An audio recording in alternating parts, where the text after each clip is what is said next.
Apa itu sakinah? Oke, saya mulai dengan 1 juta dulu. Saya serius. Naik 5 juta. Saya serius. Boskunya saya aja sekarang. 10 juta. Saya serius. Tenang? Belum. Umroh. Waktu habis sudah. Sakinah itu asalnya bukan tenang. Bukan tenang sakinah itu. Asalnya adalah kedamaian yang dilahirkan setelah selesai persoalan. Asal sakinah itu dari peribahasa Arab begini. Sakanatis syajaratu idza dhahabatir rih. Paham? Tidak. Ini pohon. Ini ada dahannya. Saya nggak pandai menggambar, mohon maaf. Ada angin kencang. Biasanya kalau angin makin kencang, goyang kan? Ya. Nah, ketika anginnya telah pergi, pohonnya kemudian tegap kembali, dahannya tegak kembali dan tenang, inilah sakinah. Sakanatis syajaratu, tenang pohon dan dahan itu, idza dhahabatir rih, ketika angin yang menerpa itu tenang, pulang, hilang kembali. Sakanatis safinatu, idza dhahabatil amwaj. Kapal itu tenang, tidak bergoyang lagi ketika ombak yang menerpanya pergi. Allah kirimkan angin untuk membuat dahan ranting atau ranting di pohon ini, untuk dia bergoyang atau untuk lebih kuat? Lebih kuat.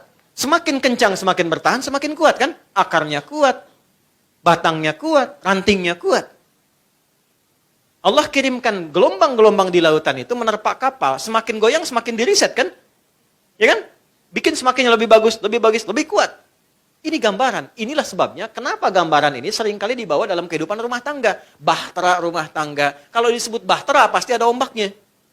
Kalau Anda berumah tangga nggak pengen punya masalah, itu mustahil. Jadi ketika memutuskan saya terima nikahnya, si fulan dan si fulan, binti fulana, dengan mas kawin sekian dibayar tunai, artinya Anda siap masuk bahtera, siap menempuh masalah. Jadi nggak mungkin ada rumah tangga yang tidak ada masalah, itu mustahil.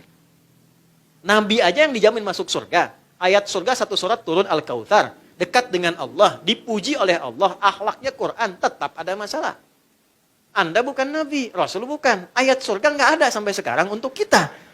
Ya kan? Nggak ada pujian langsung dari Allah untuk kita. Lalu menikah, nggak pengen punya masalah. Itu mustahil. Jadi ketika kita menikah, ya, Anda dengan pasangannya masing-masing, menikah, dan ada masalah, itu artinya apa? Artinya rumah tangga kita benar menurut Allah.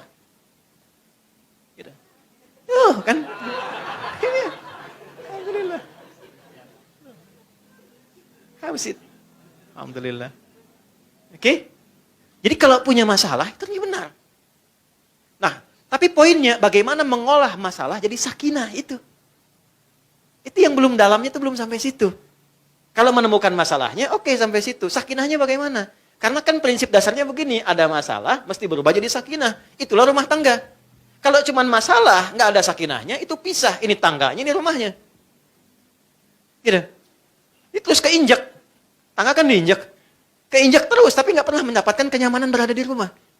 Ini disatukan, itu ada filosofinya.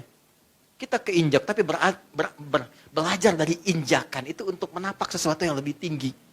Dan ke atas itu kan kepada Tuhan. Makanya ayat keduanya muncul. Apa ayat keduanya? Quran surah 4. An-Nisa. Ayat 19. Dan hebatnya, kenapa adanya di An-Nisa?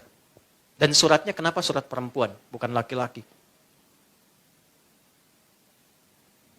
Karena dalam kehidupan rumah tangga, yang sering merasakan beban hidup dalam kehidupan rumah tangga itu lebih banyak terpendam pada perempuan dibandingkan laki-lakinya.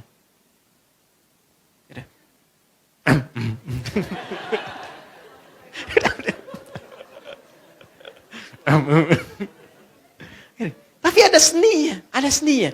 Di sini sikapnya ada. Tapi dahsyatnya di surat ini, perannya dibagi sama oleh Allah, laki-laki dan perempuannya. Cuman dijelaskan. Karena kenapa? Itulah sebabnya disebut nisa. Dari kata nasa kan? Laki-laki tidak. Rajul, jamaknya rijal. Dari kata rijlun, kaki. Kaki itu menopang. Suami itu topangan, kuat, kokoh. Senangnya beraktivitas. Wajar. Jadi kalau menemukan suami giat, beraktivitas, senang, nah itu suami. Wajar. Ya, dan berwibawa. Ya, tidak gemulai. Makanya rajul, rijal. Ya, berwibawa, tegap. Ya, Anda bayang lah kalau saya buka dengan kalimat jamaah gitu kan. Kita semua ya kan beda rasanya. Ya. Jangan kebayang apa-apa ya ini ke saya gitu kan. Lain kan rasanya tegap. Sempurna, baik. Ya itu rajul, jamaknya rijal. Jadi kalaupun kumpul, kumpulnya seputar itu aja. Ngobrolin bisnis, ngobrolin gimana lari, gimana basket, gimana ini, itu aja. Itu laki-laki. Perempuan tidak.